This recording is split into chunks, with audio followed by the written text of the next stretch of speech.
Dans cette vidéo, nous allons voir une dizaine de lignes de commande en Bash, mais avant toute chose, qu'est-ce que c'est Bash? Bash, c'est tout simplement un shell en ligne de commande qui permet d'interagir avec un système Unix ou Linux, donc macOS ou Linux, et donc d'effectuer des actions textuelles directement sur ce système-là. Donc par exemple, supprimer un dossier, afficher la liste des dossiers, etc. Donc par défaut, quand on ouvre un terminal sur Linux ou sur macOS ou sur Git Bash avec Windows, on va avoir le nom de l'utilisateur connecté, le PC ou le serveur sur lequel on se trouve et le dossier sur lequel on se trouve actuellement.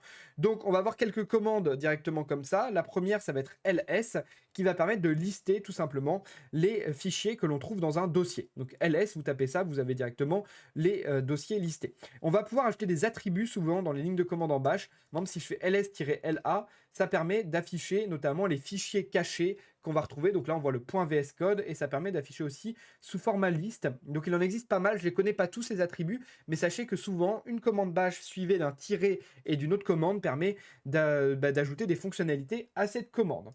Ensuite, on va pouvoir directement se rendre dans un dossier en faisant cd. Donc là, par exemple, si je fais ça, eh bien, je vais me retrouver dans le dossier précédent. Donc là, je me retrouve sur Develop Mac. Et si je refais cd TikTok, eh bien, je me retrouve directement dans le dossier TikTok. Ensuite, on va pouvoir afficher pwd qui va permettre d'afficher le path complet du chemin dans lequel on est. Donc là, on voit directement que je suis dans TikTok, mais que TikTok se trouve dans User, Yohan, Dropbox, Develop Mac, TikTok. Donc pwd permet d'afficher le chemin absolu de là où vous êtes actuellement. En suivant, on va pouvoir créer un dossier en utilisant la commande mkdir et suivi du nom du dossier. Donc si je fais mkdir par exemple YouTube vidéo et que là je refais un ls pour afficher, j'ai maintenant mon dossier YouTube vidéo qui apparaît ici et je peux naviguer directement dedans avec la commande cd et donc je me retrouve directement dans YouTube vidéo. En suivant, on va pouvoir créer directement un dossier, un fichier, pardon, avec un fichier vide avec la commande touch. Donc si je fais touch index.html, eh bien, si je fais ls, j'ai un fichier HTML qui apparaît directement ici. On va pouvoir modifier le fichier HTML et directement rentrer dans des informations de fichier directement avec la commande vim. Si je fais vim index.html, ça va m'ouvrir directement le dossier et je vais pouvoir écrire avec insert. Donc là, si je fais doctype, etc., je peux écrire dedans. Et je vais pouvoir faire échappe-2.wq pour sauvegarder le fichier. Et si je retourne dedans, eh bien, je refais un vim index.html.